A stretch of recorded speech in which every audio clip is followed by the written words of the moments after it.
Welcome back to the Soul Inspiring Business Podcast. I'm your host, Chaffin Donofrio, and thank you for being here. In today's episode, I'm thrilled to introduce you to Ariel Deitz. Ariel is currently the Vice President of Enterprise Sales at Nexxen, a global advertising technology platform. She's previously served leadership roles with Amazon and Verizon, and even in her early days was a natural leader, obtaining her first managerial position in her mid-20s. And we cover a lot of topics today, and I love Ariel's take on leaning into soul gifts and also on the importance of self-awareness as it relates to contributing to team, but also as a key trait in developing your own leadership skills. Ariel also shares how to lead a team through big projects from the idea phase to implementation, and how working with a smaller team can present both big challenges but also big opportunities. She also shares the mistakes she's made along the way so that you can hopefully help learn from those and become a better leader as well. This is really a great episode for anyone that's interested in learning about leadership and really what it takes to grow a team successfully. And I'm excited to share it with you. It all starts now. I'm Kara, and welcome to Soul Inspiring Business. I believe that all of us possess unique gifts and talents that allow us to serve the world and our own growth in the highest possible way. Our lives are an expression of our thoughts, beliefs, and actions. And here, we will explore businesses, thought leaders, and topics designed to inspire, helping propel your own growth so you can live your best and most purposeful life. Welcome to Soul Inspiring Business.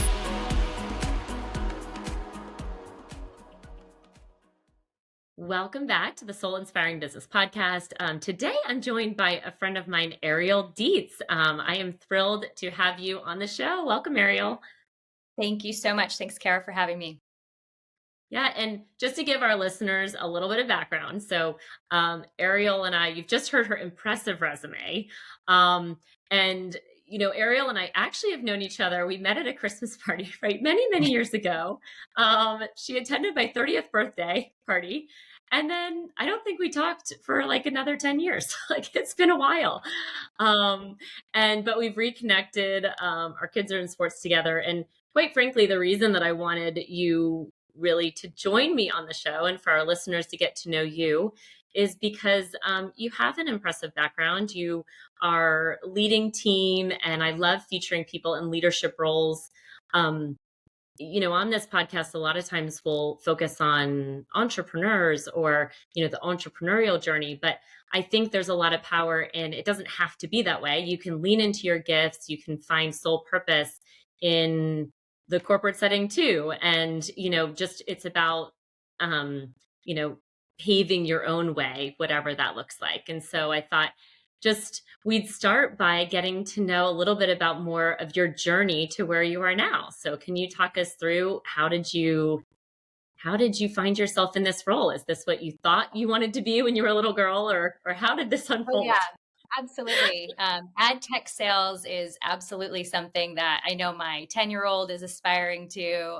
No, I think I actually went to school wanting to be a doctor, variety of different, paths through college, and then started in marketing. So I started working at Sports Illustrated and was always in kind of the marketing and sales space out of college. Pretty quickly entered from print, went into digital advertising, and have really kind of stuck within digital advertising since 2007, 2008. So a lot of development, a lot of change has happened within that space over the years. And I've really kind of fallen in love with the innovation side of technology. And so here I am. Here you are. And how many people on your team right now? Just to get some currently, yeah. So our team, I was actually hired last year to start a brand new team. So we are small and mighty right now, pretty lean team of 7, I think, folks across the East Coast and Central. So currently I am leading our enterprise partnerships team on East Coast and Central. And so for us, enterprise means essentially Fortune 500 companies. and net Mhm. new business. So we are growing the business, growing the team as revenue supports it. Yeah. No, that's great. Well, and I think that, one of the things as you and I were talking, even kind of offline and kind of even talking about this interview, was really about leaning into your strengths. And, and I think you had actually said to me when you realized that you kind of leaned into your strengths versus trying to fix your weaknesses, like things started unfolding in a different way for you. So, can you talk a little bit about, what you mean by that and how that exactly unfolded for you? Yeah, sure. So I would say out of the gate, always very eager to climb the corporate ladder, and always looking to raise my hand for the next opportunity, the next level up in whatever role I was within, and make myself very visible and very present. So I was able to do that pretty quickly. I would say in my mid 20s. I think I was 25 when I first had my first management job. And I was thinking about it this morning, why did I get that job? Frankly, because from a tenure standpoint, I was managing folks that were two, three, four times more tenured than I was. I had a small team. I was commuting from Annapolis, Maryland to Philadelphia every day, which you Oh, only do wow. when you're 20. But it was, in my mind, it was an opportunity to accelerate my career. It was an opportunity to give myself that experience. I convinced myself that it wasn't, that difficult to do, but over some time, it definitely wore on me. But in that role, I, was very insecure about my ability, why, a lot of imposter syndrome happening, and also being younger and a little bit less mature in my career. I don't know that I had even the skill set to really recognize that it was imposter syndrome at the time. I think over the course Mm. of adulthood, you explore a variety of different ways to improve those, negative thoughts, or how can you, improve yourself personally as it, improves your professional life. But at 25, I don't think I was doing that. So I let it really get the better of me. And I would say, the better of me really meaning I wasn't myself, right? I saw a Mhm. lot of qualities and traits in other managers that were doing well and highly regarded within my organization, and I tried very hard to emulate them. I tried very hard to essentially find my footing, and over the course of time and over the course of a variety of different management roles, I think it became very clear to me where I excelled and where I succeeded was when I was just truly core to who I was, what my strengths were, what I brought to the table, and then also really honest about where I had gaps. And frankly, completely confident in those gaps, right? We're not going to be perfect employees in every shape, and form within every single role. And I think as I'm hiring too, I'm really looking for folks that fill the voids within our organization. So there's always going to be gaps within an org. There are always going to be opportunities for you to grow, for you to be better. And I think a lot of times your colleagues, your counterparts help you to fill those voids, but that is not really to replace what you bring to the table entirely. It's only to kind of improve what you have already within your skill set. Right. Well, and I'm curious too, when you are kind of interviewing people for the team, and as you said, kind of looking for people are you looking for people that are more self-aware and more confident in their own skin, or what does that mean to you when you say kind of you're looking for, you look at that, you know? Yeah, I would say yes. I would say a confidence is important, um, and also an awareness of their own gaps. Right. I think, especially as you're hiring for more senior roles, if I get someone who claims to be able to do it all and is an expert in all things, that's when I start to ask a lot more pointed and specific questions to really kind of dig underneath, how and where they got to that expertise. Um, because I definitely think that there is a path for you to be an expert in multiple areas, but I also I'm really looking for someone who is self-aware, someone who recognizes where there are growth opportunities. And then frankly, I don't necessarily think that hiring someone for a role who has and checks all of the boxes is necessarily right for that role. I think personally, I like to hire for career growth. I want to make sure that the opportunity that I'm presenting to that person is going to help them grow. There should be a gap. There should be an opportunity for them to learn from this next role.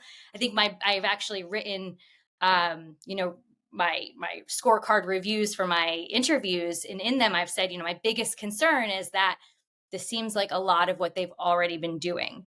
And so some might say, Mm, oh, that's great, they've got all the experience, but what I think is really going to keep an employee long term is if they feel like they're empowered and they feel like they're growing. If the role is already kind of doing all the things they already know how to do, then to me it's a risk. yeah. Well, and it's interesting you say that. So one of my business coaches, he calls it, when people run out of future, right? So like it's important when you're hiring to always have somebody that can see the future within, right? And that you're Yeah. continuing to provide a path of future. Because when people run out of future, that's where they get disoriented, they get disconnected and not really engaged with the overall mission, right? Or the overall Hmm. um values of what they're doing in the role. So Right. Right. interesting. Um and so what was it like, or what, when managing and leading people that were many, many years your senior? What kind of things did you do to how did you kind of cope in that role with people that maybe weren't taking you seriously? Well, you know what? Kudos to them. Every bit of my insecurity was my own self infliction. So they were wonderful employees and wonderful. It was a wonderful team to work with. Um, so I wouldn't even say that they didn't take me seriously. I think it was, for me, it was really trying to find a way for myself to feel motivated, to feel like I was creating value.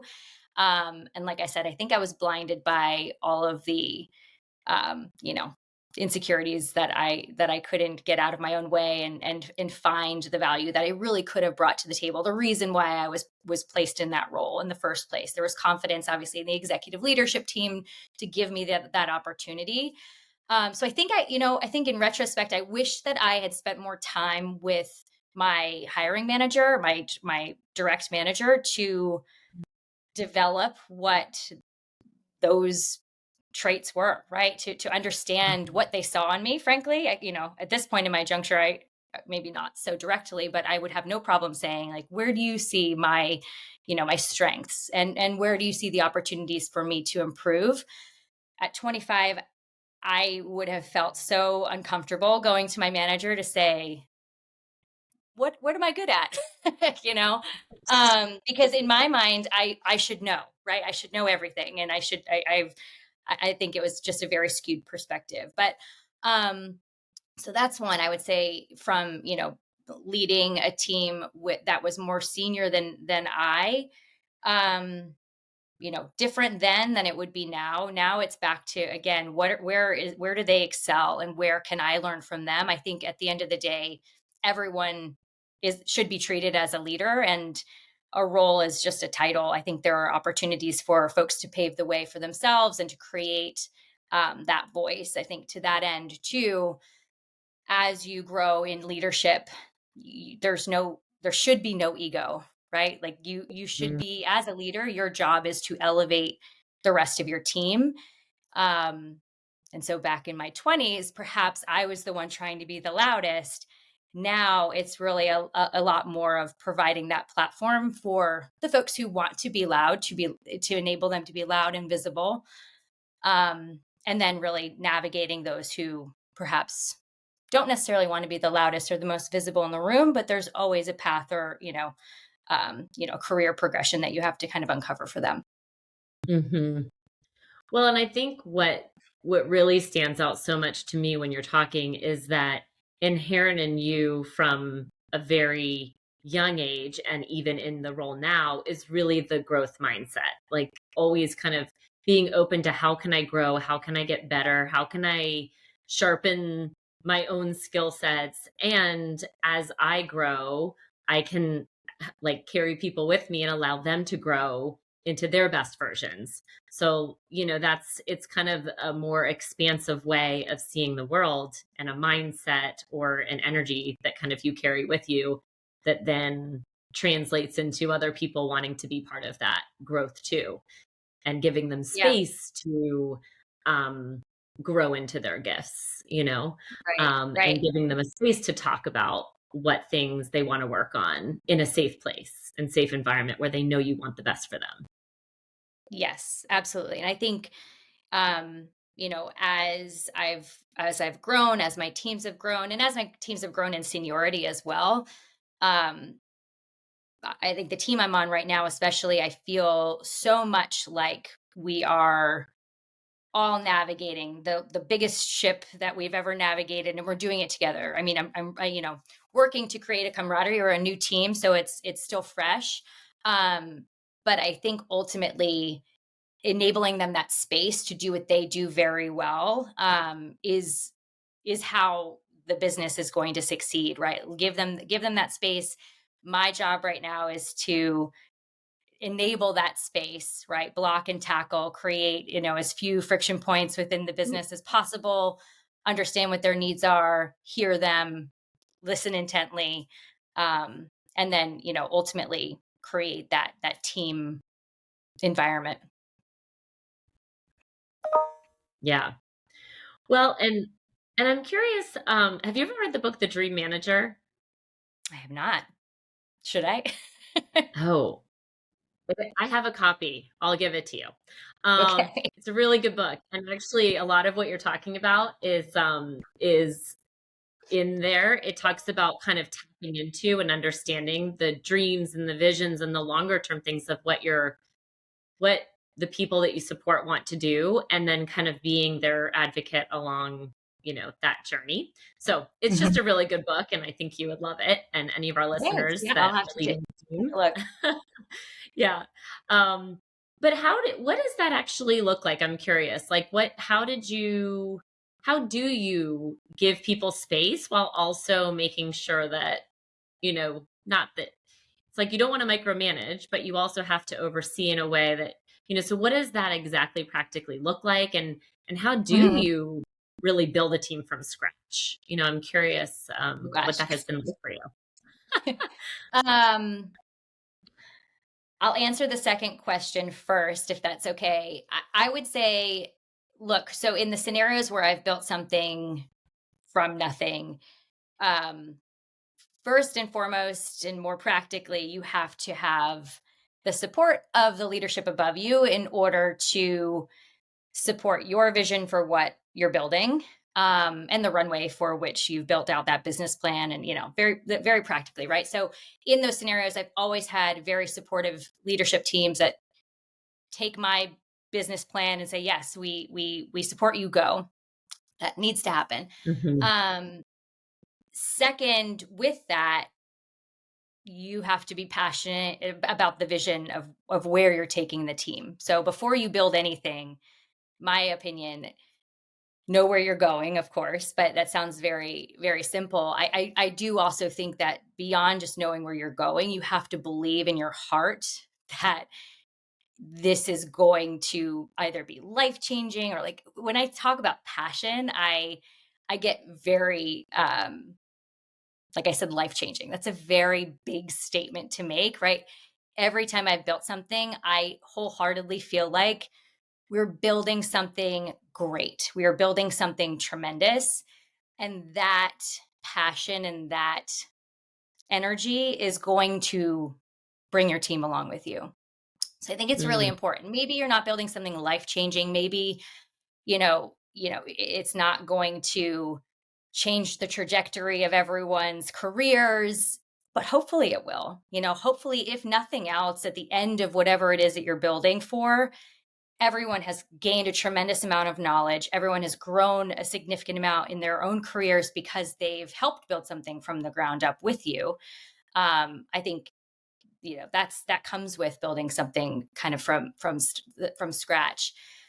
So you can get behind that mentality and really boost the energy of those around you. I've got a few different scenarios now where, I've got people I'm recruiting for a particular role, and it's a role that I say life changing, but it's an opportunity that doesn't really come up, that often. And Mm. it gives them that runway to do something different, create a career narrative. I'm always about, what is this doing for your career narrative, right? I don't necessarily think any, job decision is a wrong decision if you're not sure about taking a role, if you're not sure about taking the next step, but it is intriguing enough, something is nagging you to try it, you go ahead and you give it a go. And as long as there's something that you can add to your career narrative, it was worth it, in my opinion. So I think I'm going on a tangent here a little bit, but in terms of, how do you build something? How do you build a team from scratch? I think it really is rooted in the vision and the passion for the vision that you are all kind of driving toward. Um, and not to say if you build that vision, it will come, but truly, as long as you have a team that also is aligned to what you're building, then it is a lot easier. Mhm. And then how do you give that space without being micromanaging? I mean, there's an element of micromanagement that comes in play, right? Like you have to have your metrics. I'm in sales, so there are certain inputs and out that create outputs, and there are certain numbers you have to meet. There's a lot of those checkpoints, of course. There are folks that like an element of micromanagement, right? There's some folks that Mhm. you give them a plan, you say you need to do X, Y, and Z. It's very prescriptive and they relish in that. And then there's others that are like, don't tell me how to do my job. I know what I'm doing. And you hired them. There's that confidence that you know they can do the work, give them that runway. There's a checkpoint every week or however often you create it on, what were your outputs this week? Sales is a little bit easier than a lot of other industries because a lot of times the revenue is tied back to the work that you do. So, Right, right. Well, I love so much of you said, so I'm going to go back and kind of pinpoint a few things. Number one, I think, the passion, right? Knowing that what you're doing is making a difference in some way. And it's interesting, I talked with my coach, Jen Cudmore. I've mentioned her on the show a bunch of times, but she's sort of an energy business coach kind of, and it really, one of the big things that she talks about is, you manifest money, you figure out kind of what you want goal wise that way, but then you show up every day and you make a difference and you trust that like the path will come for the abundance and all those things if you're showing up every day to make a difference in the lives of the people that you serve, in your role, in your community. But it really is about like being, you said life changing, right? You have to kind of believe that you have the power to impact lives. But I believe that anyone, regardless of your role, has the ability to impact people's lives. I mean, mhm. even if I'm being a little cheeky, but like, even if you're a barista, right? You have the ability every day to very clearly impact the people that you serve in a very, whether if you show up and you are giving and generous and your energy is such, you're going to make a difference in those people's lives. So, I think whatever you're doing, it's just showing up with passion and doing it to the highest possible level that you're capable. I think that Yeah. is, probably why you are where you are today, right? Because in every role, you look at how can I make the biggest possible impact in the lives of the people that we serve, the company, the team that I lead. How can I basically change lives in this role, right? That I've been blessed with. I Yeah. mean, And I right? don't want I don't want it to come off like, look, to me, passion is personal, right? Like passion can be, I'm passionate about, truly saving lives. I'm a fireman or I'm a doctor. This is not what I'm doing. I am not actually saving anyone's life, but I am passionate about X. To your point, like the barista, like there's an element of every day that they go into work that makes them happy. I hope, right? Mhm. What energizes you? What makes you happy? Finding those passion points are going to ultimately lead to the end result. And if you end up changing someone's life, awesome. you know, at the end of the day, we're all, we're certainly hoping that we're having a positive impact on other people's lives. But we are seeking our own passions and finding our own truths. I think this is a big part of what you promote, right? Finding who you really are and what those passion points are to bring out that, like, the happiest person. Right. Um, Well, I mean, I'm that's in real estate sales, that right? is Or I'm not ultimately. changing. What's that? Sorry.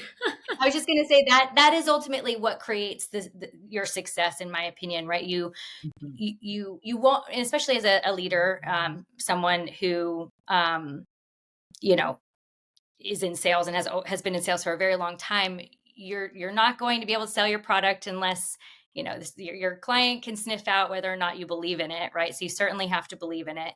And then you're not going to be able to lead a team to success without being able to be honest about what what is really motivating you and driving you. Yeah. Well, and another book that I love is The Go-Giver. Do you know The Go-Giver? I do know that Um, book. Yeah.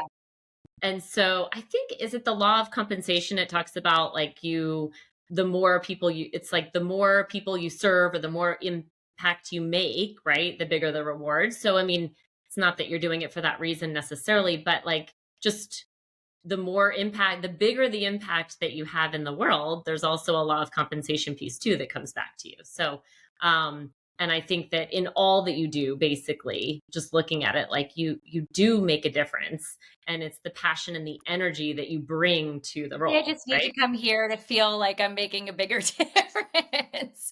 Well, you're making a difference in your team's lives, right? I I would think so. I argue, hope right? so. Yeah, I think ultimately what you want to make sure that everyone, like career, we all spend so much time in our jobs. I think it's incredibly important also that, it doesn't take over your life, right? We're both Mhm. parents. We've got a very full plate. It's all about perspective.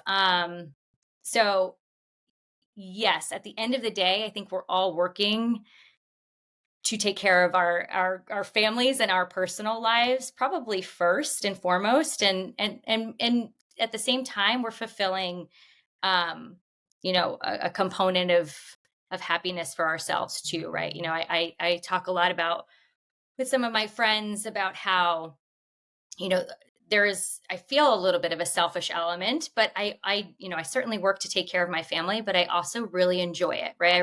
I wouldn't do this if I didn't enjoy doing what I'm doing. And I do hope that my team feels the same way. I want them to enjoy what they're doing. I want them to feel good about coming to work every day, because I know that they're putting time with their families um second when they're at work, right? Yeah, So, yes, to that extent, I'm hoping I'm making a positive impact. I'm creating an opportunity for them to excel and succeed, and a learning opportunity for them to continue to grow in their careers.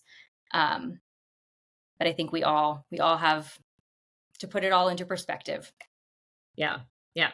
Well, yes, and I think some of like what you shared, the mom guilt, right? Of like feeling like, sometimes not being at a certain soccer game or whatever, but but I, like enjoy what I do. So there is an element to like I would be doing this regardless because I just love it, right? Like I live it and breathe it. Just like I think, and when you're in that space and when you can align kind of your natural gifts to what you're doing in your role in your business, like you can't help but be successful in that way, right?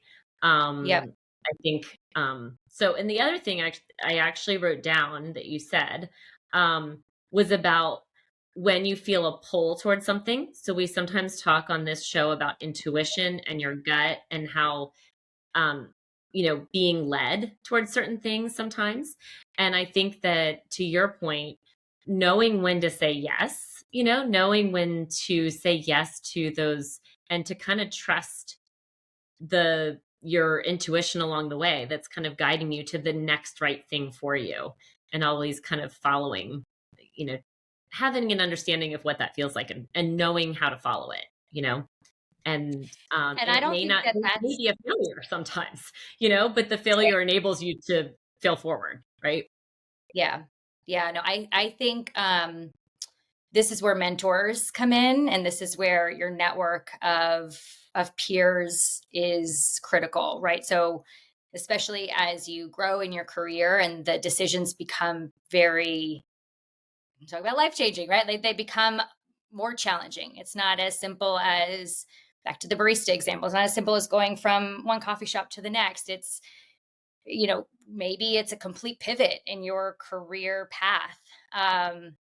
That could set you down, a very different avenue without the help of mentors, without having a great sounding board. I don't think that I would be as comfortable as I would making some of the more challenging decisions. So I think to that end, like creating and keeping your network strong is another core component to anyone's success, regardless of your Absolutely. industry.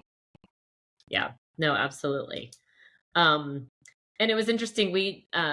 So this is a little woo and in visualization, but as you were kind of talking, one of the things that, I kind of played with a little bit more recently with visualization was this idea of kind of walking towards a goal, right? And then having the people that are around you like follow with you. So you're kind of like walking together towards something bigger.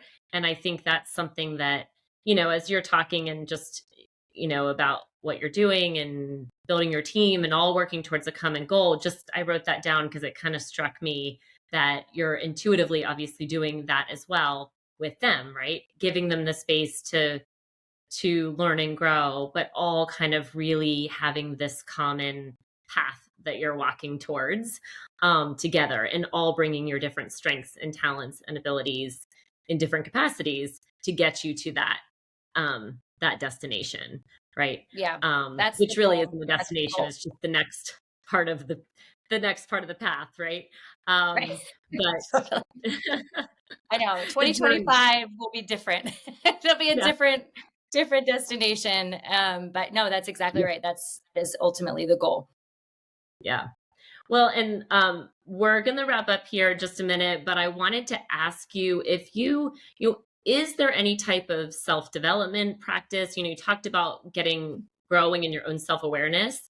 Um, are there any books that have been super impactful, or is there a practice that you have to help you kind of stay inspired or help you stay grounded to your own self as you forge into your career? Admittedly, I wish I created more space for that. I think, if I'm being honest, I think it's a lot of pausing, a lot of personally, forced pauses in my life. So I'll give you an example. I had a scenario in 2016, very quick, I'll make it fast. 2016, Mhm. I was interviewed for, an op-ed, an article featuring one of our high profile clients. We created a campaign. They saw some tremendous success with our campaign. And I'm pretty certain I was misquoted, but it wasn't recorded, so I can't go back and see. I was misquoted into saying something, that really upset the client. It was essentially that we were taking full credit for why they did so well with, X, Y, and Z, which we were a Mm, component of their success, but we weren't the full reason. And I wouldn't have said that, because I know we were only a component of their success, but they were very upset with me, and I was physically ill over it, and that, in that moment, and after the dust settled, obviously talked to the client, we made it right, everything was fine. And, you know first of all, it wasn't the end of the world, and in that physical, experience, it felt like the end of the world. I think in that moment I realized, I obviously care very much about my clients, but also there's only so much within my control. If Mhm. I didn't say something and they quoted me as saying something, it's out of my hands now. I have to be able to challenge and control how I react to scenarios. That's a very Yeah. extreme, perhaps, example, but I think ultimately that is every single day. It's from parenting, it's to how you're something happens at work and you lose a deal, someone's upset with you because you didn't approach a situation in a way that they would have preferred. um, there are certain things I see in my teams too where they will allow scenarios to kind of overtake them. And I would say personal practice, that's been something I've been working on for quite some time. And that for me, it's a lot of pausing. How did I feel? What created that feeling and how can I change it next time? So I wish it was more formal. I've been, all of us have had our stints in therapy, which is very helpful. I've had a stint of meditation, which was very helpful, but I wish I was more consistent with a lot of those Yeah. practices. Unfortunately, I am not any longer. Well, no, I think that's perfect. I think your honesty and vulnerability and sharing that story, speaks volumes. And I think that really it's a good lesson for all of us, that we can only control so much, to learn how to not take things personally, because, so many things are outside of our control. And sometimes somebody's perception of us, doesn't have to, it may not be the real reality. Right. And so how do we just be resilient? I think sales sort of trains you to be more resilient. But how do we, develop and really comes back to kind of knowing yourself and being true to yourself and understanding where, accepting where maybe things have gone awry, but also knowing within yourself that doesn't have to, that situation is not you. Right. Right. And learning to separate yourself from that. Mhm. And that tomorrow is always a new day. If you're given that opportunity to try again, then seize it and take it. But it is a release, to your point of, not everything is in your control, and control what you can. And that's all that you can do. So it's a lot of, especially in sales, when, we are faced with big deals that we lose, it can be really, really challenging. But one foot in front of the other, give yourself that space to do whatever you need to do to release that sadness. And then you got to move on. And Yeah. where are we going next? How can we create the next opportunity? So good. Yeah. Feel it and then move on. Right. On to move. And if there's something to learn from it, great. But if not, Yep. Let's just keep moving forward. Right. And I think, again, that just circles back to the growth mindset that I think that you really exemplify. And so I'm just thrilled that we had this conversation. I'm glad we finally made it happen. So thank you so much for making time out of your Thank busy you. schedule and meetings. Thanks. So thank you so Thank much. you for If having me, somebody Sarah. wants to learn, absolutely. And if somebody wants to learn more about you, and where would be the best place for them to find you? Would it be your LinkedIn, or I where would would you say, say? yep. LinkedIn's Okay. probably the best place. Okay. Awesome. Well, appreciate you. And thanks again. Thanks, Kara. Appreciate you. Have a great day. All right. You too. Bye. Bye.